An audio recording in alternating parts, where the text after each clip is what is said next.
All right, and we're going to go ahead and get started as we do have a tight agenda. So looks like we'll have some folks joining us and trickling in.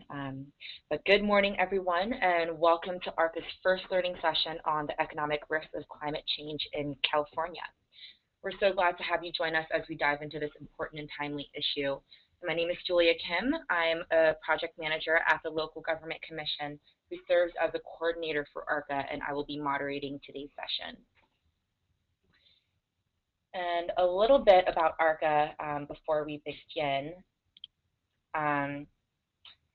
The Alliance of Regional Collaboratives for Climate Adaptation was formed in early 2012 in conjunction with the Governor's Office of Planning and Research.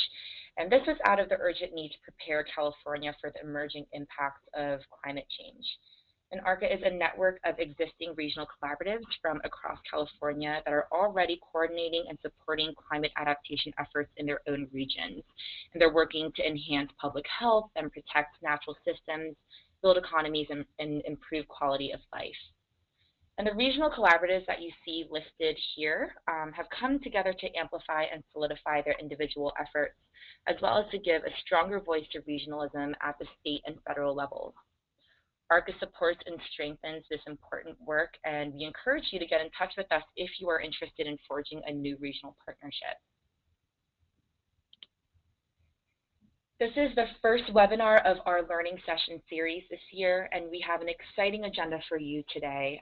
We'll be featuring Jameson Rogers and Tan Copsey from the Risky Business Project, and they'll be diving into the findings and approach of the Risky Business California report that was released in April. After Jameson and Tan's presentation, we'll have 10-minute rounds of discussion and Q&A with the Office of Planning and Research, as well as ARCCA member regional collaboratives, giving you an inside look at state and regional perspectives. We'll be hearing from Louise Bedsworth from OPR, Larry Green from the Capital Region Climate Readiness Collaborative, Krista Klein from the Los Angeles Regional Collaborative for Climate Action and Sustainability, Cody Hooven from the San Diego Regional Climate Collaborative, and last but certainly not least, Carrie Timmer from Sierra Climate Adaptation and Mitigation Partnership. And our Bay Area Collaborative was unfortunately not able to make it to today's webinar. And at the end, we'll open up the floor for questions from the general audience. And with that, I am thrilled to announce Jameson Rogers and Tan Copsey from the Risky Business Project. We're so excited that you were able to join us today. Ms. Rogers is the lead author for the Risky Business Project's California report, where she served as a senior associate and a project manager for Risky Business since its inception. She has more than a decade of experience working at the intersection of climate change, air quality, and health in the public sector, including local, state, federal, congressional, and international levels. As a fellow in the office of Senator John Kerry, she helped develop, introduce, and build a broad coalition of support for the Strong Act of 2012 to address the nation's vulnerability to extreme weather events and provide state and local actors with much-needed information. She also worked on climate at the California Air Resources Board and the U.S. EPA. We also have Tan Copsey joining us. He joined the Risky Business Project after working as head of communications for the New Climate Economy, the flagship project of the Global Commission on the Economy and Climate. The commission, headed by former President of Mexico, Felipe Calderon, and economist Lord Nicholas Stern, looked at the opportunities and costs associated with moving to a low-carbon economy. Prior to this, he worked as a research manager for BBC Media Action on Climate Asia, a 2-year research and communications project into public understandings of food, water, energy, and climate change across 7 countries in Asia. So thank you, Jameson and Tam, for joining us today and giving us an inside look at the economic side of climate change impacts. And with that, I will pass it over to you. Okay, if we're all ready to go, this is Tan Copsey here. I assume, can I just check with the moderator that the sound quality is acceptable? The sound sounds good. Perfect, thank you. All right, so to give you a little background on the Risky Business Project, we begin with the concept that businesses, state institutions know how to manage risks, but they can only manage the risks that they're aware of. And so the Risky Business Project looked to create solid evidence about the economic impacts of climate change, and in turn communicate that evidence to interested stakeholders, particularly those in the business community, but also across government and non-governmental institutions. Jensen, if we can move to the next slide.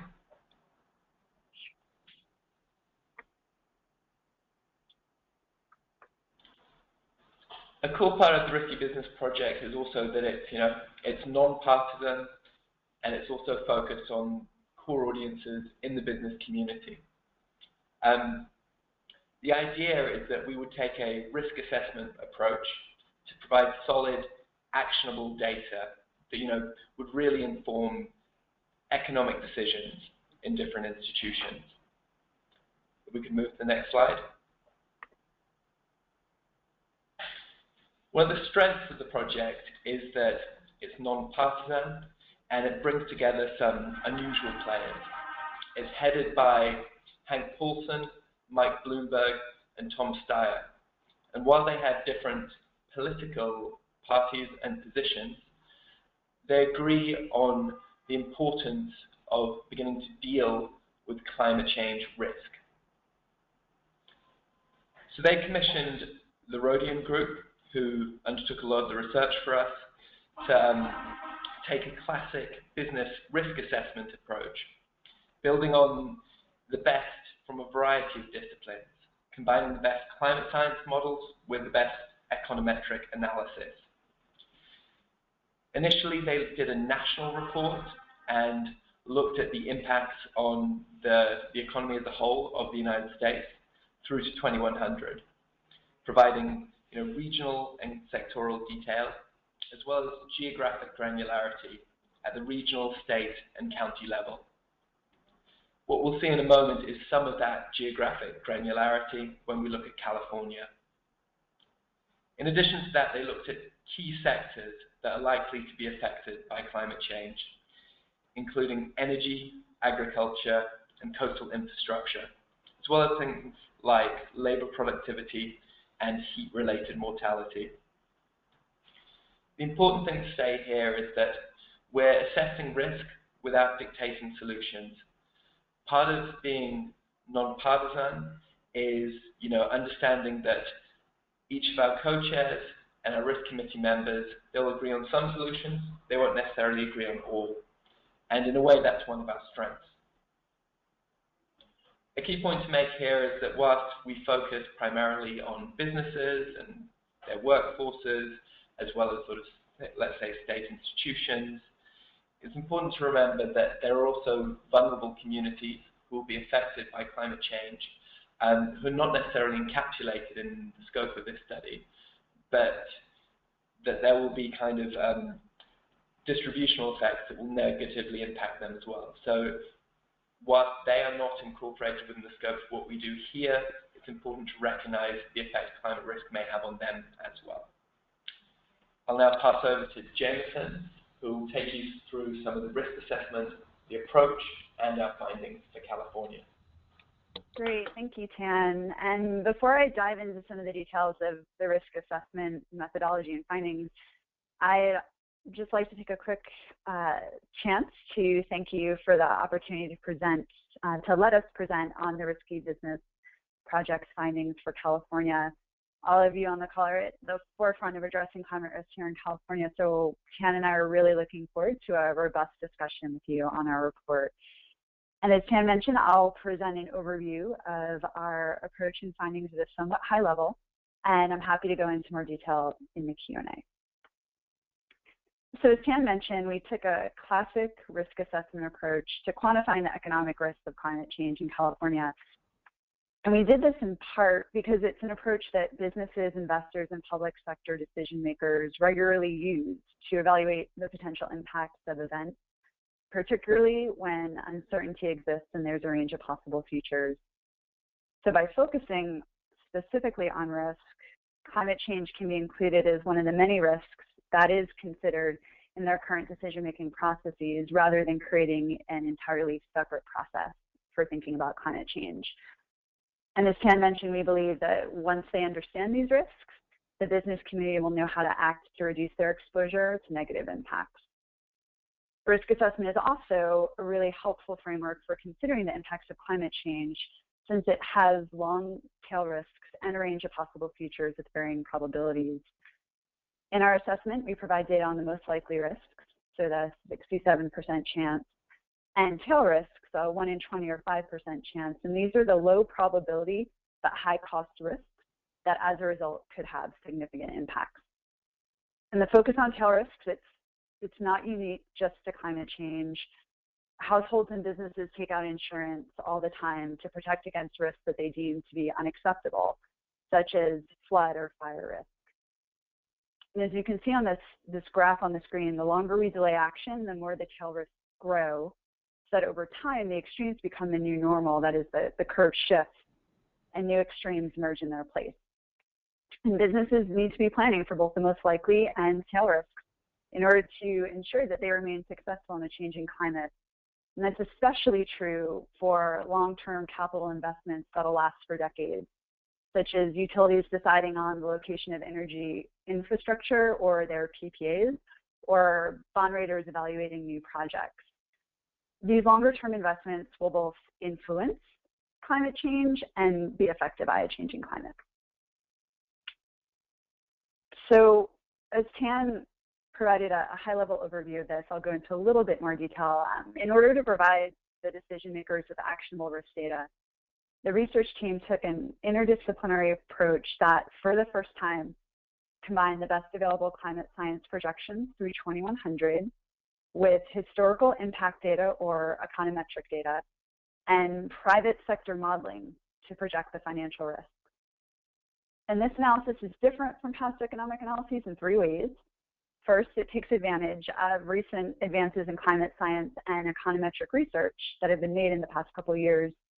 And it also takes a risk-based approach, providing the most likely and tail risks. And lastly, it includes more regional and sectoral level details than past efforts. The research team was led by the Rhodium Group, which is an economic research firm that specializes on disruptive global trends. And they pulled together leading climate scientists and economists to lead the work. Dr. Bob Kopp led the climate science piece, and Dr. Saul Shen was our lead on the econometric research. And they worked also with RMS to use their private sector risk models. The team relied upon aggregated data from 40 climate models to develop the climate projections for temperature and precipitation. And this is based on the same models that the IPCC used for their fifth risk assessment, assessment report, and the National Climate Assessment. And the team also produced some original sea level rise research, which they included in this. They combined the climate data with an econometric approach, which takes a backward look to project future sectoral impacts by looking at what happened historically here in the US in different sectors when temperature precipitation changed, such as what happened to crops in the Midwest during the 1995 heat wave. And they complemented that with detailed sectoral models for energy and storm surge. In total, about 20 terabytes of data was inputted into the economic model to calculate the range of economic costs. And this entire approach was peer-reviewed by leading climate scientists and economists. Because this is the same approach that we used for both the national and the Midwest reports, the risks for California that I'll describe in the following slides can be compared with risks nationally and in the Midwest. The sectors that we looked at in our analysis are shown in blue on this slide. And for the California report, we only focused on California and 3 sectors: agriculture, energy demand, coastal property, and then the overarching issues of labor productivity and heat-related mortality. And the reason why we focused on these is that we felt it was really important for the data to be unassailable. So we decided to take a more conservative approach and focus on the subsectors for which we had the best econometric data, and also that we felt potentially had the most significant impacts. We didn't look at adaptation in the analysis, since one of our goals was to provide really good information to help inform future adaptation investments. And as you can see, based on all the colors that we have here, it's not a comprehensive economy-wide analysis. Rather, we provide a risk assessment framework that can be expanded and built upon to assess additional risks. And we'll be making the data and pieces of the modeling open source in the near future so that experts can do just that. They can expand the coverage to include additional sectors and also improve upon the research team's approach. As we all know, California is a very large state and it's geographically diverse with vastly differing climatic conditions and economic activities across the state. So any attempt to develop one number to describe the climate impacts for the entire state would mask these differences. And these differences are important for businesses and planning decisions at the regional and local level.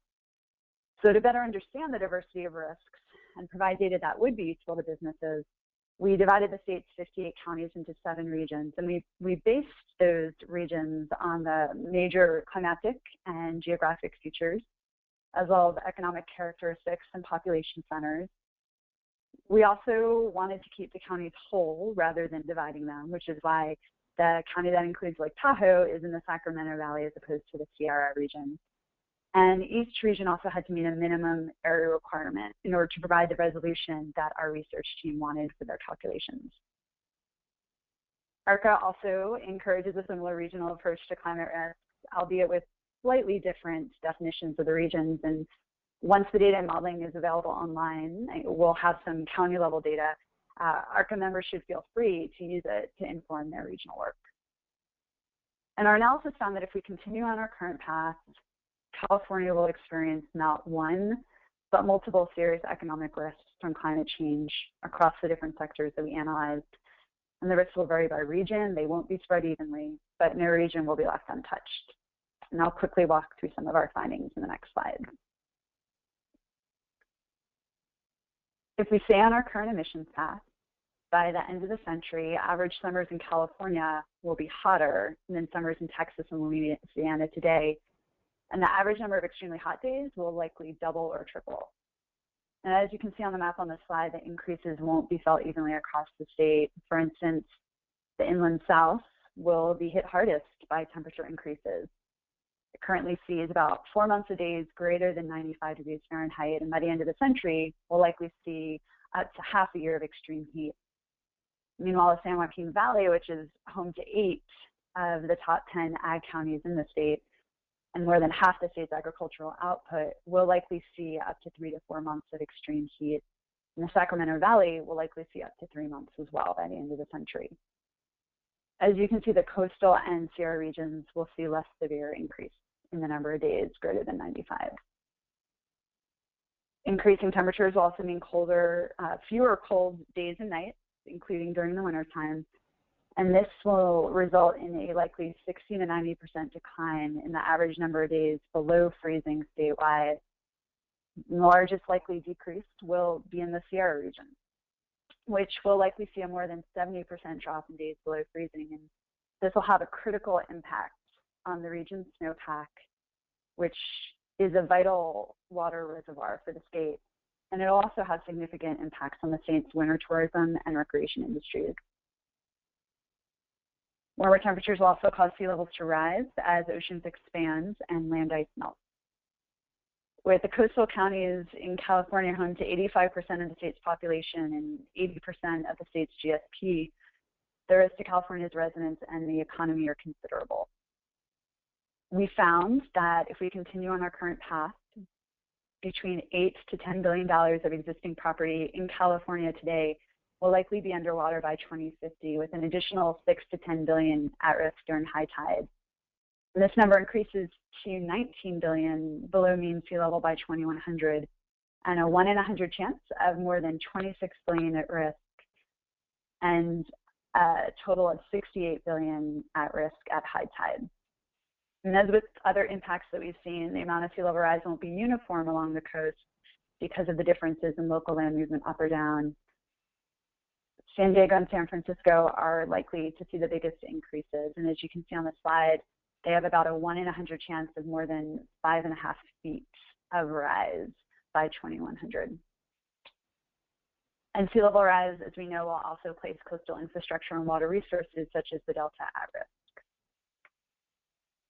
Higher temperatures also mean that Californians will use more electricity for air conditioning on the hottest days of the year during the hottest months, exactly when electricity demand is already at its peak. So to meet this peak demand, we'll need to build more generation capacity, and those costs will be passed along to consumers as rate increases. And at the same time, there'll be less demand for heating, which in California is mainly supplied by natural gas. So this chart shows that electricity demand and energy costs will likely increase in most regions of California, especially in the southern and inland regions. And once again, the inland south will likely see the biggest increases. In the South Coast and Sacramento Valley, we'll also likely see significant increases with a 1 in 20 chance of an increase in costs of more than 4.9% and 5.3% respectively in the short term.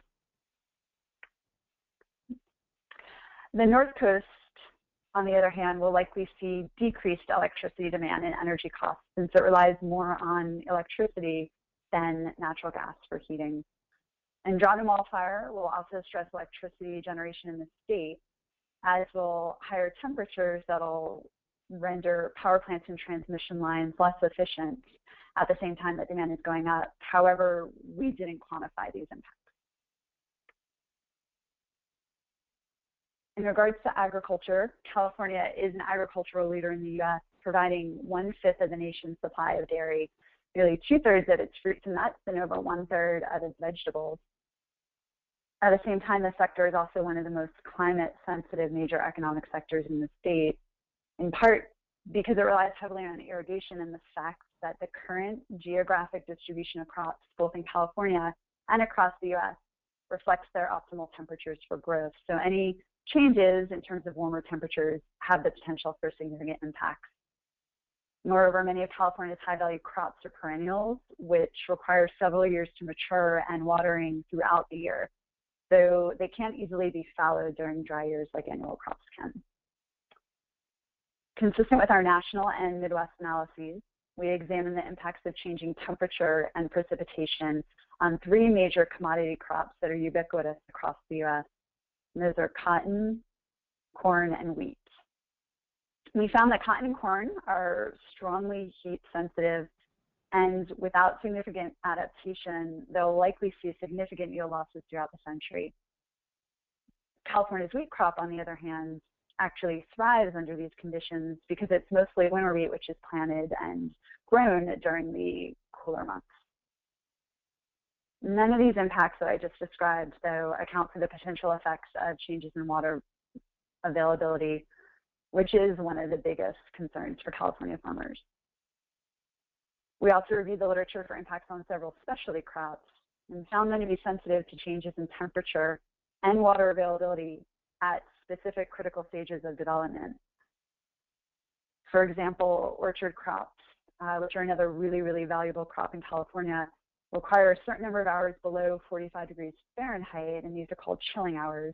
And we've already seen in the Central Valley a reduction in the number of winter chilling hours with impacts on crops. And without adaptation, rising temperatures will also stress the state's livestock, reducing their performance, production, and fertility, and can even result in their death. Fortunately, the agricultural sector is one of the best equipped to adapt to climate risk, given its vast experience in the past in terms of adapting to changing weather and climate conditions. We found that adaptation is possible for the sector, but it'll likely be a challenge here in California, in part because shifting production of the heat-sensitive crops to cooler parts of the state may not be as feasible given infrastructure, soil, competing land uses, and other factors. Labor productivity will likely drop as parts of the day become too hot for outdoor workers to operate, and this is something that we're already seeing in Phoenix and parts of Florida. With about 30% of California's workforce in high-risk sectors for labor productivity, such as construction, agriculture, utilities, and manufacturing, labor productivity is likely to decline across the state if we stay on our current emissions path. And this is most notable in the southern portions of the state and in the valley. For instance, these regions have a 1 in 20 chance of a greater than 2.9% decline in labor productivity, which is comparable to the decline of absolute labor output during past US recessions. The number of heat-related deaths in California will also increase as temperatures rise.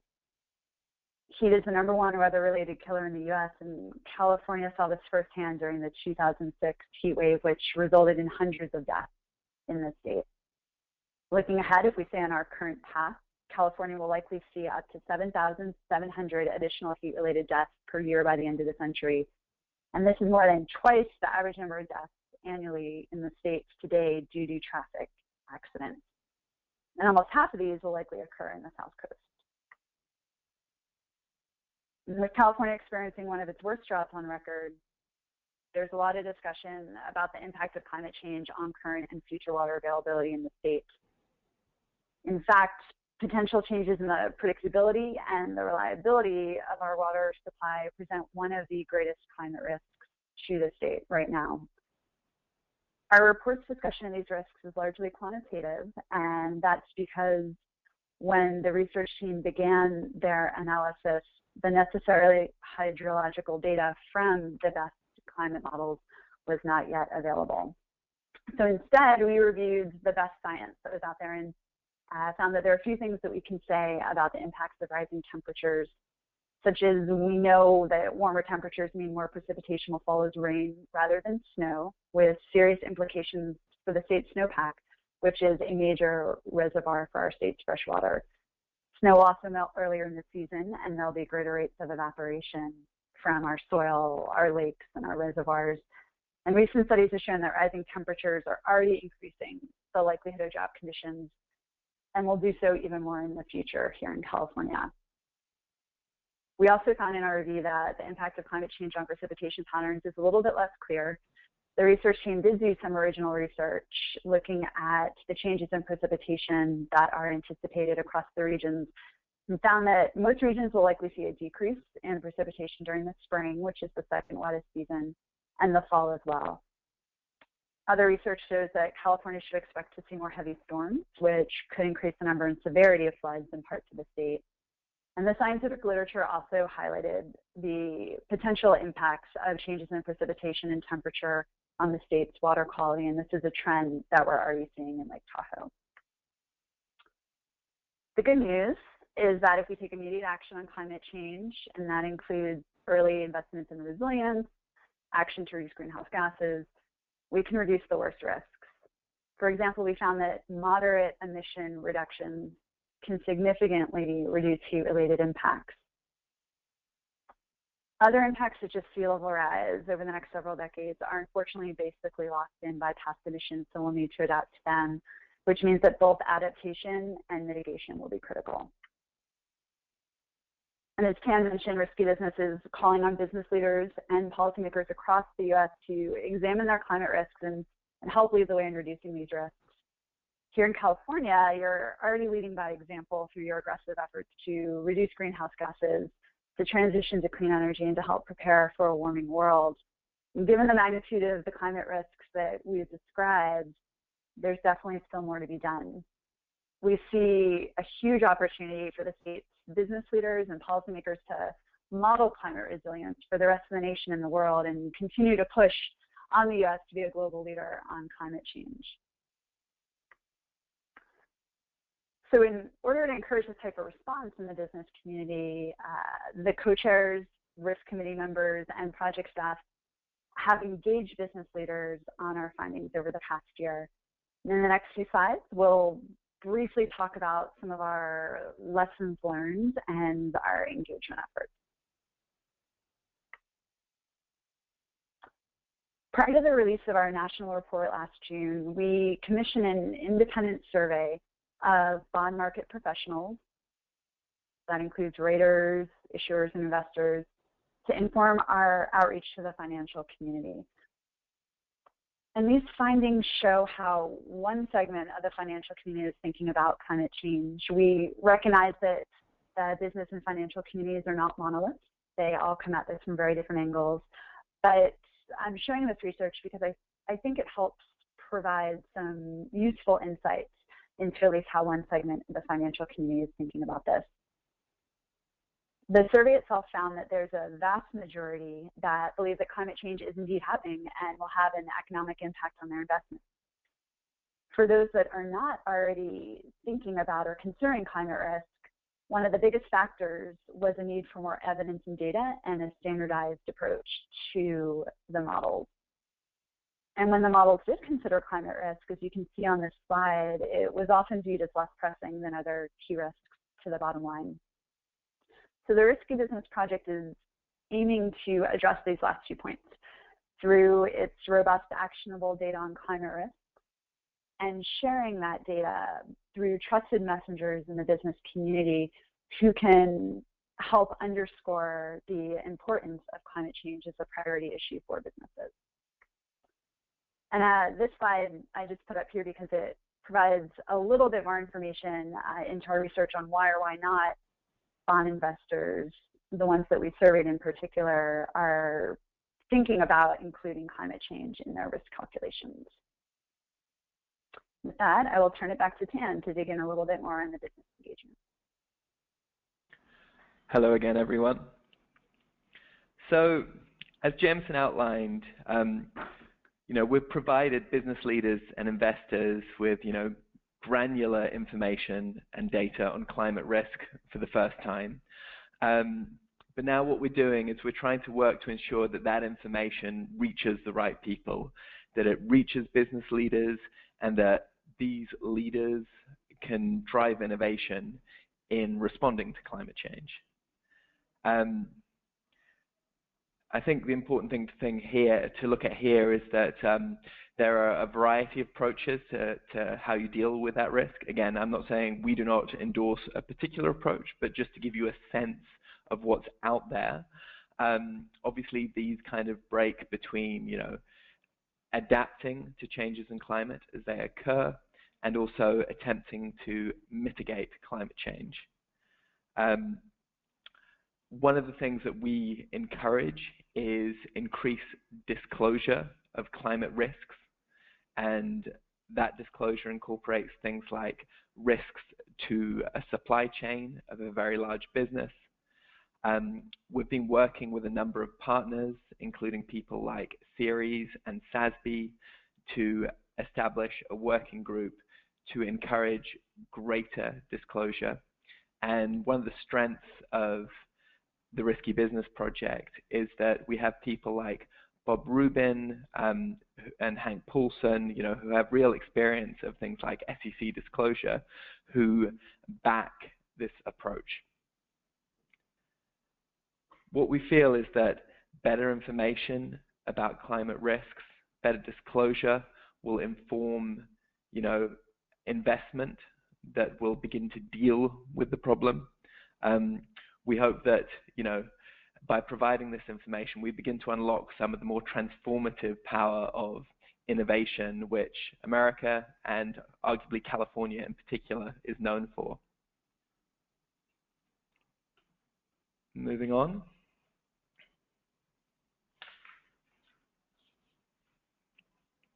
It's important to note here, though, that whilst we're engaging with a number of very, very large companies, private sector action on its own isn't enough.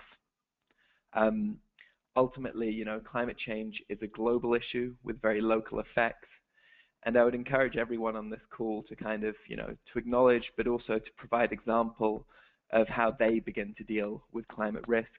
And perhaps not here on this webinar today, but ultimately what the Risky Business Project does is provide this information as a basis for discussion, knowledge sharing, sharing of best practice in beginning to reduce these risks, be it through mitigation of emissions or more pertinently for this call, increasing resilience to climate changes as they begin to occur. Just to finally give you a little bit of a sense of where we go next, obviously today we've been talking about a regional report specific to California. This followed on from a regional report specific to the Midwest. On July 28th, we plan to release a report looking at the Southeast and Texas, taking a very similar approach. This will be followed by a much larger tome, the Risky Business book, which we're releasing in mid-August. I'm happy to send anyone details if they're excited about buying a copy. We'll continue our engagement on things like SEC disclosure of climate risks, and utilizing our risk committee to ensure that we we tap into the C-suite and board level of large companies across the country, as well as continuing to do state-specific things like this, like today's webinar. As Jameson talked about, we've worked with catastrophe risk modelers, and we've worked with people like the Rhodium Group, who are sort of specialists in their field. They've generated some very unique climate risk data. Now, we're not the only people to have this data, and we're quite excited about the possibility of collaborating with a number of others in the public and private sector who generate and use this data. In September of this year, we're getting together with a number of people, actually on the West Coast, large tech companies, but also the White House and the people involved with the National Climate Assessment to share both data sets, but also to work together to work out how we begin to use and utilize climate risk data in a way that further informs private sector decision making. There's a real feeling among a number of players on both the tech side, but also on the more public government side, that there's a gap here, that we're generating this data, but we can do more in terms of how we create user-friendly applications for it. And that'll be in September of this year. The project will continue to go ahead too, and we're also looking at sector-specific analyses, including looking at the energy sector nationwide. I think I'm going to stop there because I'm running close to time, and it may be time for questions. So I'll hand back to the moderator. Great. Thank you so much, Jameson and Tan, for your insight into the report's findings and approach. And I do encourage everyone to check out the full report on California. If you haven't done so already, it's on their website. And let me get this started. Great. And next, we'll have Louise kicking off the discussion portion, providing a perspective from the state. Louise Bedsworth is the Deputy Director of the Governor's Office of Planning and Research, or OPR. Prior to being named Deputy Director in 2013, she was a senior researcher at OPR. She has led the development of the Governor's long-term environmental strategy, the Environmental Goals and Policy Report. She also leads work on climate change adaptation and resilience and other collaborative efforts. Before joining OPR in 2011, Dr. Bedsworth was a research fellow at the Public Policy Institute of California, where her work focused on climate change adaptation, local government action on climate change, and transportation. And let me try to get, sorry about that, I'm going to get Louise on the line.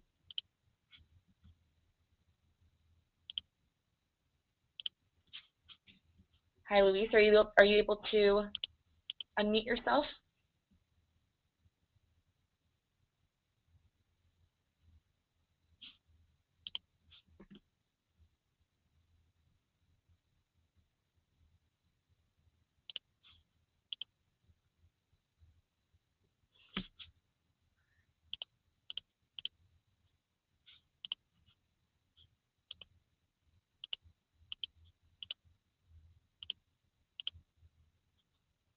All right, well, it looks like we're running into some technical difficulties, and I do apologize.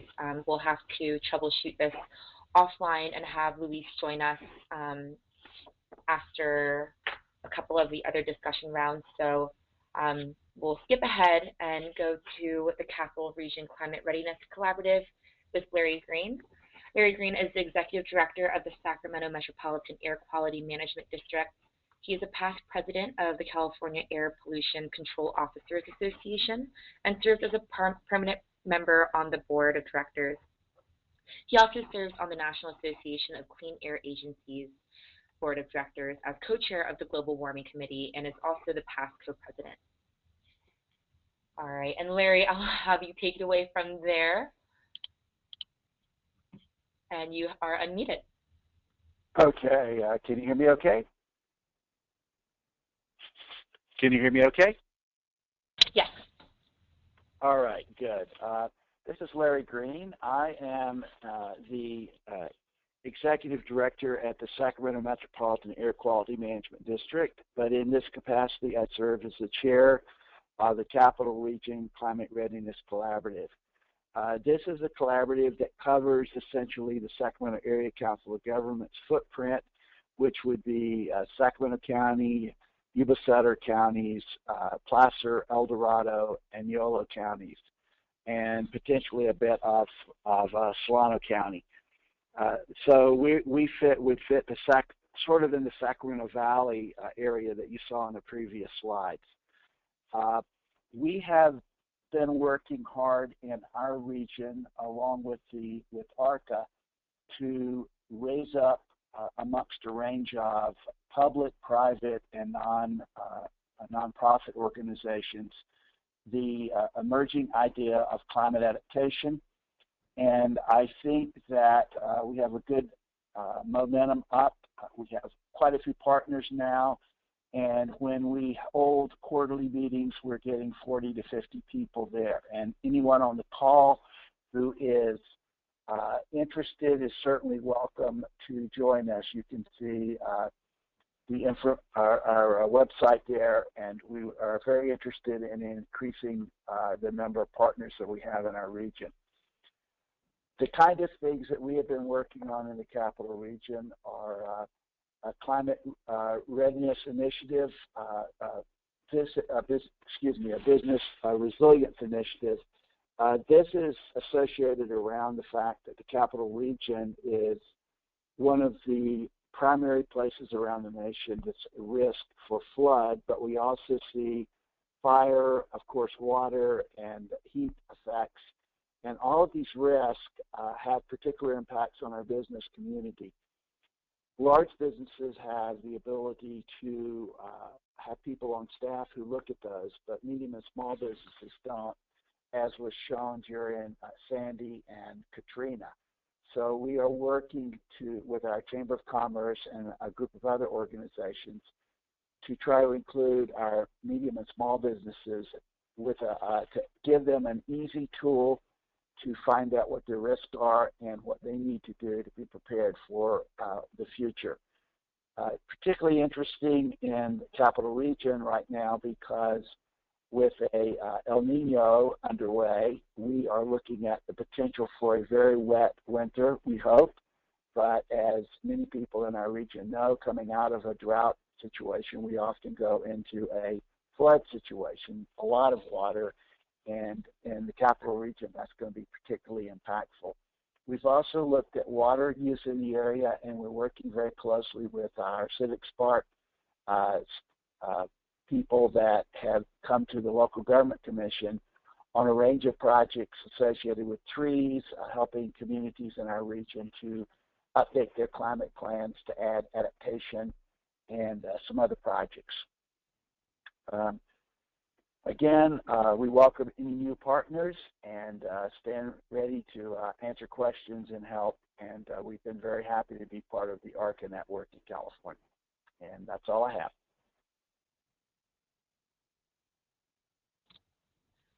Great. Did you have any questions you wanted to ask, or I can pass it right back to Louise since we have her all set up now?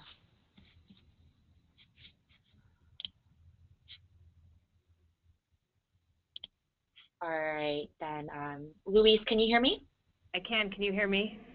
I can. Perfect. Okay. So let's circle back and pull your slide up and go ahead and take it away. Great. Thanks. Sorry about that. Inspiring confidence, I guess. I think I had a technical error on my part, so I apologize. So just a quick bit of background on OPR. We are part of the governor's office. We were created in 1970 to serve both to advise the governor and the cabinet on long-term planning issues for the state of California.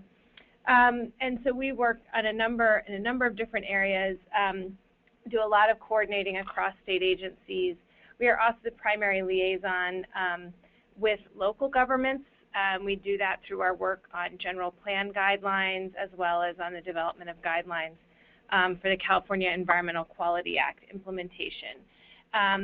We do a lot of work these days around a number of our climate initiatives in California, and right now a big role we're taking on is helping to implement Executive Order B3015, which is the governor's executive order announced at the end of April that set the state's 2030 and 2050 greenhouse gas emission reduction goals, but also laid out a pretty comprehensive program for adaptation and resilience. And so looking forward, I think we are looking to build out a more robust framework on getting ready for the impacts of climate change that is integrated and developed alongside planning for future greenhouse gas emission reductions.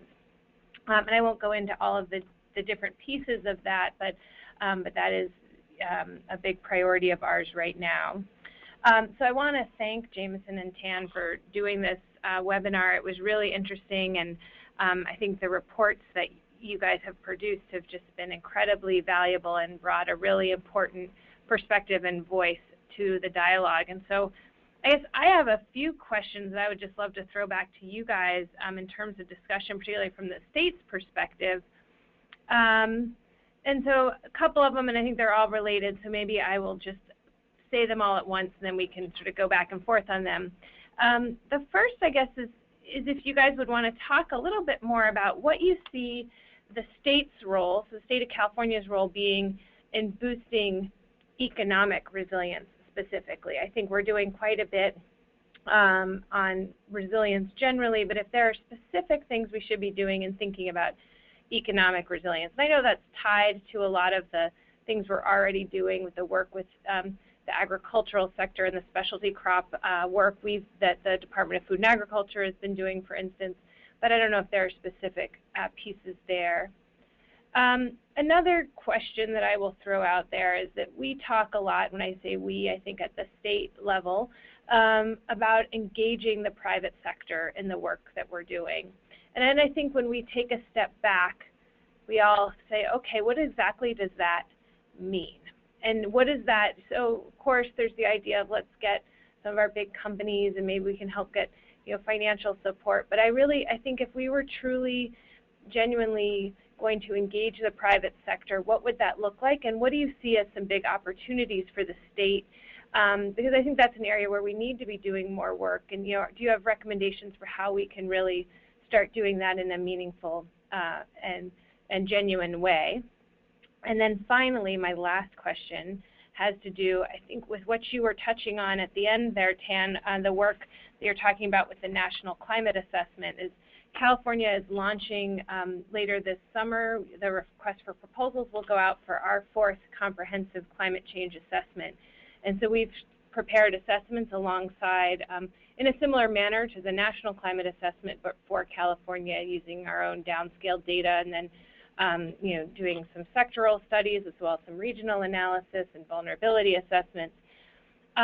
When we look to how we present and use those data that we produce, do you have specific recommendations for how to make them more relevant for the private sector or for businesses in California? We've done a lot of work thinking about how to help them, how to make them presentable or meaningful at a local level with tools like CalAdapt. But I wonder if you have any suggestions with the private sector as an audience. And so those, feel free to jump around, but those are just 3 questions that I had to throw back to you guys. So thank you. Tan, Jameson? Oh, sorry, I was having some technical difficulties on my end as well.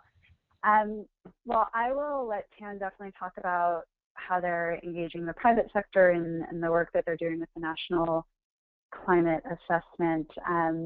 Speaking from the risky business perspective, we really see that there is a very strong connection between being resilient to climate change and being resilient to a variety of impacts to the economy. And so one of the things that we have found in our discussions is that there really is that need for really good data. And I know here in California at the state level, as you mentioned, with CalAdapt and partnerships with the California Climate Center and a variety of research institutions and think tanks in the state, there is really good data out there.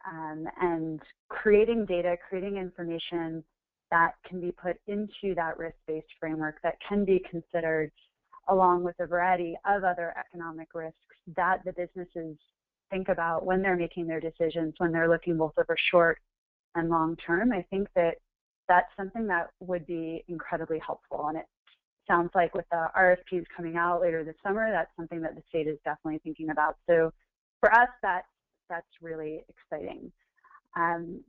And I'll let Tan talk a little bit more about engaging the private sector and what we found to be most helpful, and particularly what we've meant when we've been talking about engaging the private sector. Hello, can you hear me now? Yes. Wonderful, sorry about that. Well, one thing I'd like to share in terms of engaging the private sector is to say that obviously no one size fits all. But you have to think about the private sector as an audience. And so in the same way when you're doing a public communications campaign, you might segment your audience and think about, people's values and think about, what they're interested in and what media they consume. I think it's also quite interesting to draw on some of the research we did prior to the project launching among our key audiences in the private sector. And a quite important learning from that was that, and it's not surprising, but it's that people respect their peers. And where we've had success, I think, and where we've had success in, getting CEOs who previously didn't take climate change risk seriously to take it on board and begin to share practices in dealing with it, where we had success there, it was because we had another CEO in their sector who was part of our risk committee, who was convinced, and who actually had a bit of a tale of conversion to share with them. He was very good at bringing them on board, and this was specifically around agricultural risks. And frankly, converted some people who were somewhat skeptical about this. And so that level of engagement at the C-suite level was very, very important. However, in addition to that, you obviously have to go further. And a very sort of common conversation among, our group and many of our peers, like SASB and Ceres, is, okay, so what do we do next? And the first thing I'd say is that they are as well placed, in fact, better placed, to inform you about what to do next. So if your goal is to encourage a company to kind of begin to disclose climate change risks to the SEC, then a group like Ceres or a group like SASB are developing standards here, and they're very good at sort of sharing best practices, and they're very good at encouraging greater disclosure. So what I would say works for us is to then refer people to the experts. I imagine too that others on this call have examples of how they've created change in the private sector themselves, perhaps in a slightly different way. But that's what I can share, and that's what's worked for us. And I'll just add one other thing that we've seen through this process. As Tan mentioned, we've engaged with the business community on a variety of levels, whether it's been co-chairs or risk committee members in closed-door meetings with CEOs, whether it's been us having other meetings through public fora or workshops or whatnot. And we really found that starting the conversation by focusing on the climate impacts is really, really helpful in terms of starting a conversation with business leaders who perhaps are not very active on the issue of climate change right now. And I say that instead of starting on the discussion with a focus on the science or starting the discussion with a focus on the solutions, but instead starting the discussion with a focus on the risks. And that creates that safe space to start engaging on the two other things. And those conversations, as they better understand the risk, better understand the risk specifically to their bottom line and the magnitude of that, they have, and many of them have led to conversations about mitigation, but when you start to understand just how huge the magnitude of the challenge is, but we found that starting with a focus on the risk, starting with a focus on climate impacts has been incredibly helpful in terms of expanding the tent of business leaders that are concerned about this issue.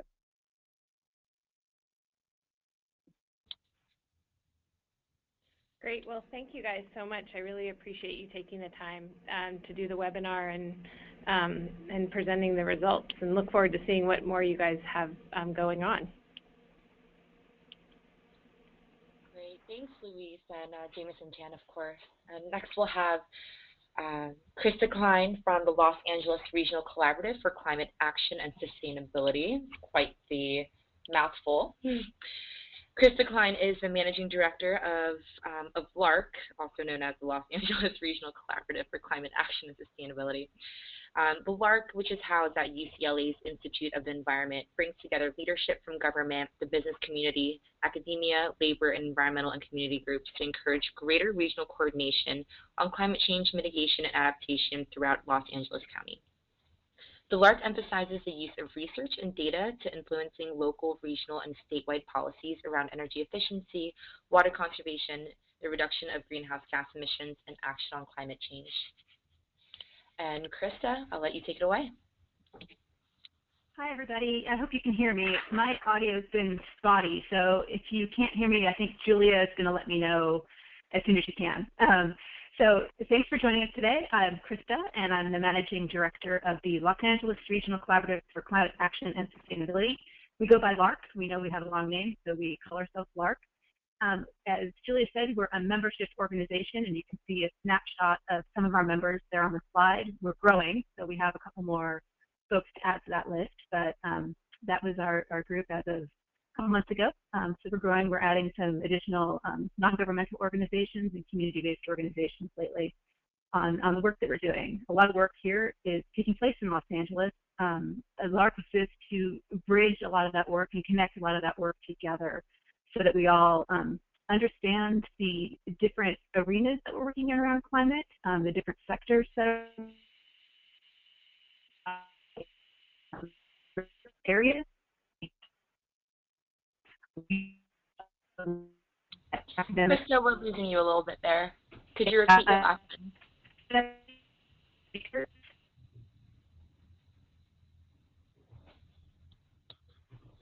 Hi, Krista.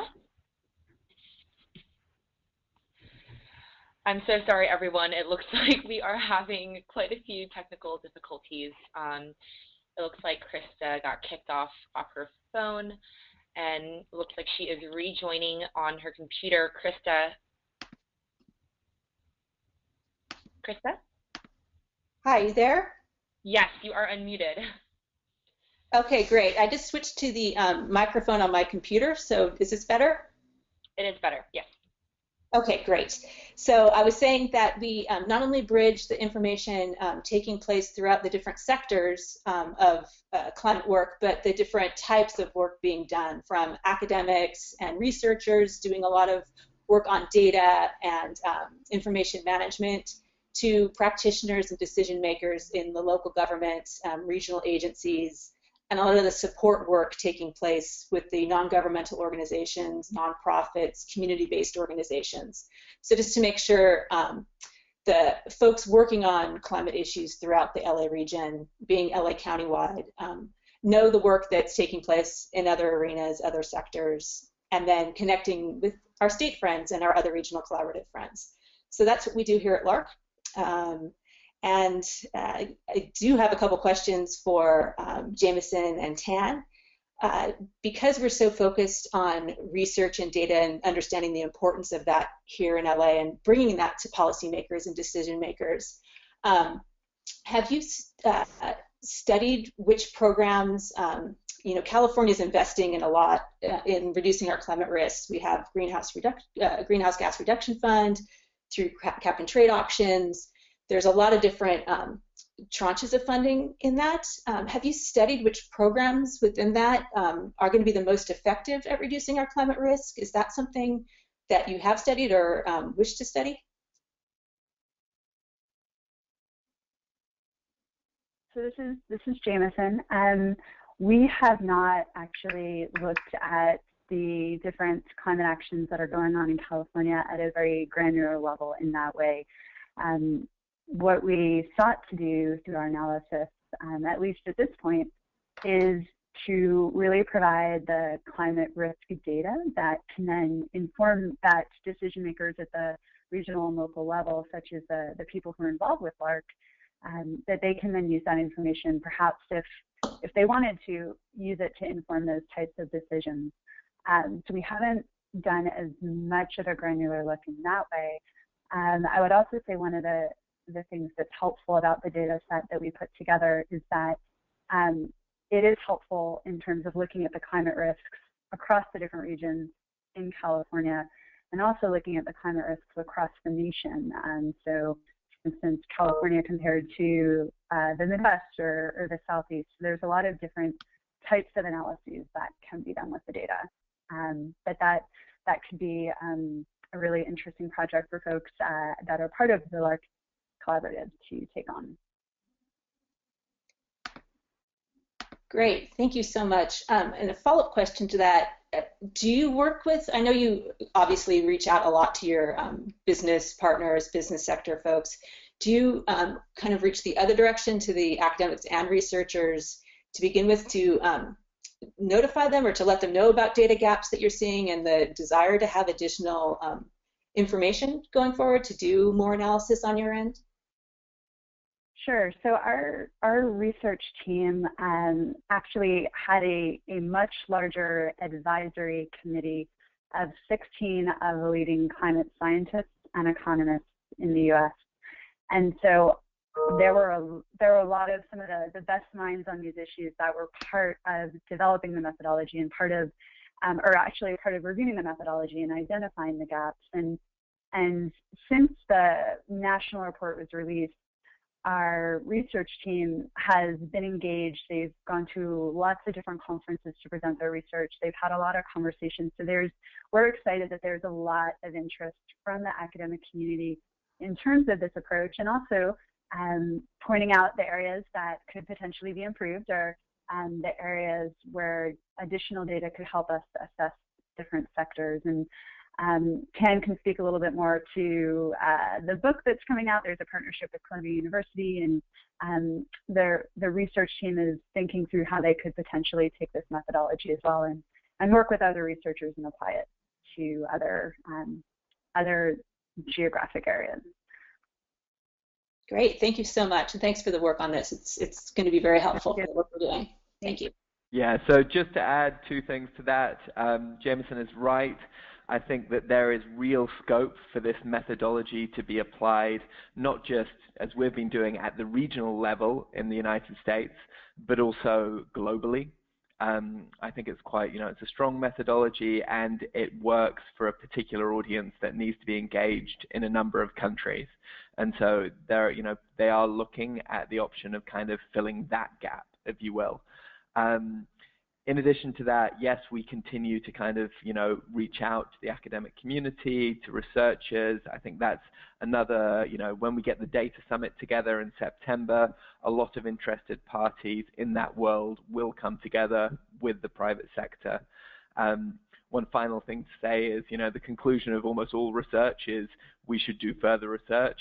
And if you look at, some of the conclusions of our report, it's definitely the case that there is scope to kind of continue this work, to kind of, to hone in that analysis as much as possible. I think you can also think about other forms of research, that this stimulates. And per your point, whilst we've never assessed the effectiveness of particular state-level initiatives, it doesn't stop you doing it, and we'd be very keen to see your results if you do. Great, thanks so much. Thank you, Krista and Tan and Jameson. And next, we'll continue traveling down south to San Diego. We have Cody Hooven from the San Diego Regional Climate Collaborative.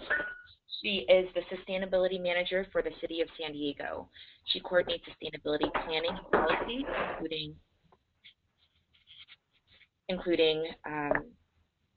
coordinating implementation of the Climate Action Plan. Prior to joining the City of San Diego, Cody was with the Port of San Diego and managed their sustainability efforts, including adoption of the Climate Action Plan.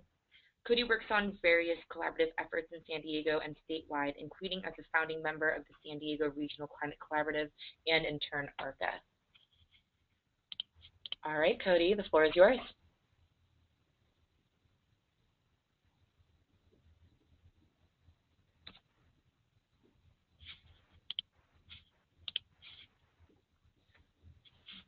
And if you can, I've unmuted you, and if you can unmute yourself, we'll be able to hear you.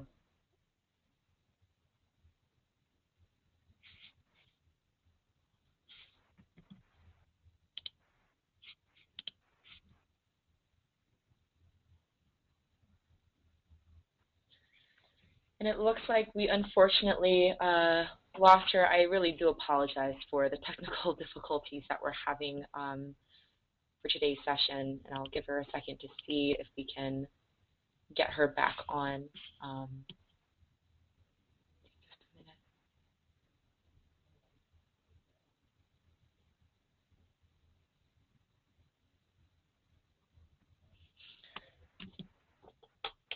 All right, and it looks like it might take us a little longer than expected to get her back on, so why don't we go ahead and skip on over to the Sierras. So we have Sierra Climate Adaptation and Mitigation Partnership with Carrie Timmer. Carrie is the Government Affairs Director for the Sierra Business Council, or SBC, a nonprofit that fosters local projects to promote, develop, and amplify the Sierra region's social, environmental, and economic capital. Carrie is a communications and management specialist with more than 25 years of public and private sector experience in community and government relations, business communications, land and water conservation, and nonprofit management and capacity building. All right, Carrie, you are unmuted, and if you want to unmute yourself, we'll be able to hear you. How's that? Perfect. Can you guys hear me? Okay, very good. Thank you. Well, good afternoon, everybody. My name is Carrie Timmer, and I'm one of the affectionately referred to as scampers for the Sierra Camp entity, Climate Adaptation and Mitigation Partnership. We are the newest of the 5 collaboratives that currently make up the association. We just basically formed in October of last year and are currently when we grow up, we want to be LARC. We want to have that many logos on our slide in the future. So one of our key activities at the moment is soliciting participation in CAMP. The focus of CAMP is really to bring together leaders from across jurisdictions and sectors within the Sierra first to create a cooperative network that builds on the existing efforts of each individual entity. As you can imagine, climate change is a major issue in our region since we do provide, as you might be able to tell from the map, we do provide quite a lot of the resources to the rest of the state of California, including water primarily, but timber and recreation and other things, energy, some agriculture, things like that. So the impacts of climate change are going to be felt certainly in the mountainous areas represented by our region first, and then we'll trickle down, if you will forgive the terrible pun, to the urban communities downstream. So one of the major purposes, I'd say, of bringing CAMP into existence was not only to bring together the voices within our region, but equally as important, if not more important, is to build those connections with the downstream communities that rely on the resources that come from our region primarily, so that we can plan together looking upstream and downstream to be sure we understand each other's needs and then can be mutually supportive instead of potentially, hopefully unintentionally, finding ourselves working at cross purposes to achieving the results that we're all looking for.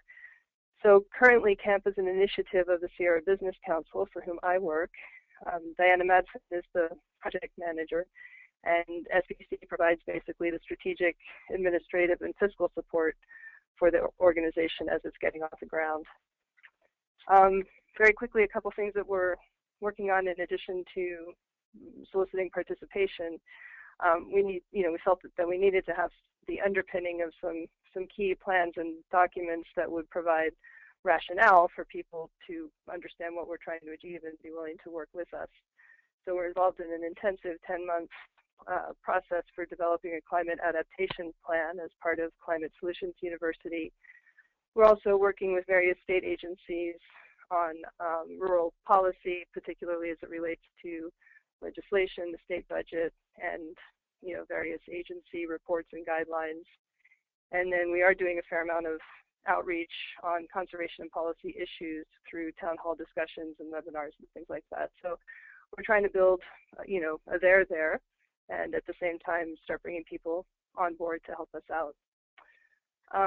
So just a couple of questions, I guess. One, which is somewhat related to Krista's question, which is that the report, or in your discussion, at least your presentation, you identify California as a leader in addressing climate change. And so I'm wondering whether the report's what you call the current emissions pathway for California, whether that's based on the reductions that are required under AB 32, or is that really the global path that you were referring to? So in other words, it seems to me that California's kind of business as usual is different from the rest of the countries as a result of AB 32, and I'm trying to figure out whether that has been built into your California report. Mm-hmm. That's a great question. So the emission pathways that our research team used are in fact global emission pathways. So they're the representative concentration pathways that were the same ones that were used for the fifth assessment report, and it's become sort of the gold standard for climate modelers in terms of where they begin with emission and concentration pathways for their models. So when we're talking about business as usual and changing the path, we're actually referring to the global emissions pathway. And the one that we used for business as usual is known as ARCCA 8.5, and that's considered to, by the modeling community, to be consistent with the global business as usual pathway. And they're not tied to any particular policy or socioeconomic pathways. So it's a little bit different than the previous set of scenarios that were used by the IPCC. So it's a little bit challenging to get a sense of how AB 32 fits in that, because it is a global emissions pathway. So we're getting emission reductions through AB 32. However, if in the future other parts of the world increase their emissions, then we could potentially still be on RCP 8.5. So it's a little bit tricky to see exactly where AB 32 fits in there, but AB 32 is consistent with the type of emission reductions that we would need broadly to get us onto one of those lower emission paths that I showed on the slide, such as what they call RCP 4.5, which is a low to moderate emission pathway. Would there be a way, perhaps somewhere in the report, especially as you go to the bigger book that's coming out later in the year, to include links or some sort of resources or reference to the existence of AB 32 and kind of what it means and what it's trying to achieve? Because I think it's pretty important, and as I've heard you say before in previous presentations, it really, a lot of other states, if not nations around the world, are looking at what California is doing as a potential model. And so, I understand that based on your modeling protocols, you can't necessarily build it in, but if there's a way to highlight it as a case study or as, some kind of example that might be useful to others who would be from outside of California, who might be, associated with this information. Just as a thought. Okay. I did have one quick follow-up question, which is perhaps related, and that is, in the Sierra, the two biggest issues I think that we're looking at and dealing with are the drought and the increased incidence of severe wildfire. Not all fire is bad. Clearly, we need fire in certain circumstances, but we're getting these big mega fires that are really causing problems. So I guess my question is, given the assumption that the risk of severe wildfire is going to increase and likely then be followed by more extreme rain events, Larry was referring to earlier that drought is often followed by flood, which then would mean there could be more sediment washed into the surface waters that then provide water supply for much of the rest of the state. So does the report have a way of accounting, in essence, for that, for the loss of natural storage and filtration because of climate change, which then results in higher costs of requiring new or expanded storage and treatment of existing water supply to deal with that sediment issue. I mean, that's just one example, but does the report have a way of kind of accounting backwards for the full life cycle of cost as it relates to providing these services that businesses provide? Sure. So, and just one quick follow-up on the prior point that I was making about the emission pathways. Before I get into the answer to the question you just were asking about natural capital, so California, if you look at California, I guess in terms of global emissions, it's pretty small. I think it's about maybe 1% or less than 1%. It's a small amount. So the amount of emission reductions that California is making are really, really important. However, in the global perspective, if the rest of the world continues to emit at dangerous levels, California, in terms of thinking about its climate risks, will be impacted by those emissions. So it's helpful when we're thinking about climate risk in California to look at the risks of global emissions on the California economy. So that's also just another benefit of looking at the RCP 8.5 in terms of the different pathways that are going on. In terms of looking at the ecosystems and the economic benefit that they provide, that was something that we looked into early on in the project and had some conversations with some leaders in the field, trying to get a sense of where the data was and the methodology was in terms of being able to put an economic number on those benefits. And our early conversations showed that we didn't quite have the level of data for those that we did, say, for energy demand or some of the other sectors that we looked at. So it's not currently part of the modeling protocol, and it's not currently part of the data. That being said, we are making the data publicly available. We'll be making different impact functions available. So based on the precipitation that we have, based on the temperature data we have, if there are folks who have better information where they can actually do that, we'll be making the modeling available so that those types of calculations can be made. However, right now, as the report stands and with what we have, that's not currently a part of it. Okay, great. Thank you. That's it for me, Julia. Great. Thank you, Jameson, and thank you, Carrie. And I do want to add that, Sierra Camp is the newest ARCCA member, and we're so excited to have expanded to incorporate a more rural region. Before, ARCCA was founded by 4 of California's major urban centers, including the Bay, San Diego, LA, and the Capital Region. And it's really exciting to see ARCCA growing and including the Sierra region, and we're hoping to expand and include other regions that are not represented by ARCCA. And moving back, we'll go back to San Diego. And now that we have Cody back on, and I'll hand it right over to you. Okay, thank you very much. Can you hear me? Yes. Oh, wonderful. Technology has a way of putting you in your place sometimes.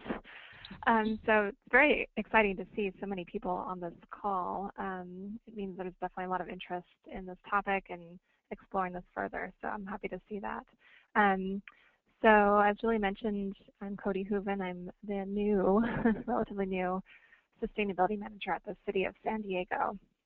Interestingly, my position is housed in the Economic Development Department. So the city is definitely looking at these things, climate action and climate adaptation, from an economic perspective, and figuring out what that means at the same time. So looking at jobs and economic focus on both climate action plan that we're shortly going to adopt, and also looking at adaptation. We have significant goals, 100% renewable energy goal, which is important for our region and for the City of San Diego, because we in this region pay the highest energy costs in the country, in the continental U.S. anyway. So you can imagine that has an impact for business as well as everybody else, all the residents. Significant transportation goals for us anyway, because we are not very transit oriented yet. and addressing the drought, whether or not we had a climate action plan that is important for the city and for our region as well. The Climate Collaborative in our San Diego region was formed really to unify our voice in our region. We're fairly small, especially compared to our big brothers up in LA as a region, but we're doing a lot, we felt, in the climate change arena, but didn't have quite a unified voice to showcase what we're doing, to kind of put ourselves out there in the state and engage in those policy discussions up in Sacramento and beyond. So that was really our intent. And we also really wanted to make sure this was an effort that supports local governments and local action within those governments. So we want other partners. We see the value in that, but ensuring that the direction is really to support local governments taking action. So let's see. And in our region, similar to everybody else, the impacts for us, though, are probably significantly from climate adaptation, from climate change, relate to sea level rise. Our region's very coastally dependent economically and just part of our culture. So we're looking a lot at that combined with flooding and our stormwater systems and rivers and canyon systems that we have here. Wildfires are a significant concern, as well as, of course, the drought. We produce very little of our own water, slowly changing, but it's a huge hurdle. So our region also has, I guess, a culture of being a clean tech hub and a center for innovation. We're also a military town, military region. So that's some of the unique aspects of the San Diego region. And also we're a binational region. The Tijuana, San Diego metropolitan area is substantial and provides a lot of interesting and unique challenges for us. So hopefully that's enough background on who we are and what our region's interests are and things. And being the end of the line here, thinking about questions that I'd like to add to what's already been discussed. I wanted to know if the military has been any part of your sector analyses or anything that you've looked into at all, just because they are a huge player in the economy of California, and if so, what's come up of that? Thanks, Carrie. I'm sorry, Cody. So at the national level, we did a big review of the literature on military installations. They were also not a specific part of our analysis. However, as you mentioned, sea level rise is definitely an issue for them, and so it was something that one of our risk committee members, Secretary George Schultz, is very passionate about and cares a lot about. And so it's something that we've been thinking about. However, we haven't done a quantitative analysis of those impacts. It's something that also we've had a lot of conversations with people who are working in that space, and know that there are a lot of really good efforts as well to raise those awareness. And we know that our own military is something that they are very keen on and that they're very aware of. And so it's definitely a big impact in California. And we do mention in our report that there are several military installations that are along the coast in San Diego, as you mentioned, and that they are at risk from the sea level rise, knowing that San Diego is going to have one of the highest levels of sea level rise across the coast. Great, thanks. Okay, another question, unless Julie cuts me off, I think I have time for more, is thinking about, we're also, we have a lot of small business here. So I know they're not quite one sector, but they do add up and provide, I don't know, 60, 65% of jobs. So it's something else we're interested in. I'm going to go ahead and throw in two questions here so that I can jump off and we'll probably wrap up. So that's one area I'm thinking about is how, we can't do adaptation and resilience without engaging the private sector, and we're really interested in this public-private partnerships, though, but we have to think about small business as part of those, and also other service-type industries like hospitals. My other question is, so just any thoughts on that? And last question is, I forget who was speaking, but somebody mentioned that doing some sort of engagement with large tech companies in California beginning in September. I'd just like to know maybe where to follow up on that or more information about that. Thank you.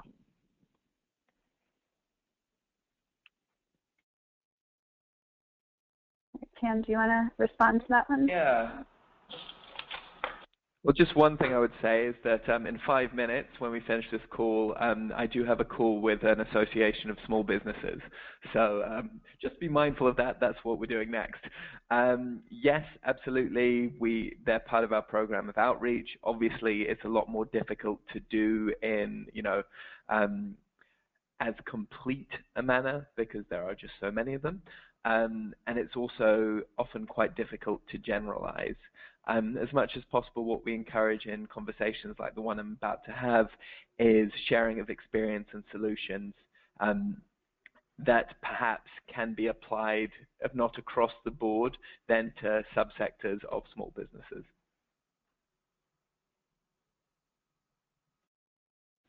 Great, thank you. Fantastic. Thank you, Cody, Jameson, and Tan. And I know we have just a couple minutes, and it doesn't look like we have any questions for the panelists right now. I do see a question from Michael, but unfortunately Larry had to step off the webinar, so I'll go ahead and pass that question on to him. If you have any questions in terms of the Risky Business Project for Jameson or Tan, or maybe a more technical question that you'd like to pass along to the researcher, please feel free to pass them my way. If you have any questions specific to ARCCA or any of the regional collaboratives, you can also send those my way, and I'll make sure I get those to the right people and connect you to the right person. This is the first learning session of our series this year, and we will be continuing this probably in a couple months, and stay tuned for the next learning session webinar. It will be on another timely, interesting topic with less technical difficulties, I promise. And then for more information about ARCCA, you can visit us online at arccacalifornia.org. Thank you again to all of our speakers, Jameson, Tan, and I know Larry is not on right now, but Larry and Carrie, Krista and Cody, as well as Luis, of course. And thank you to all of you for joining us, and we'll see you next time.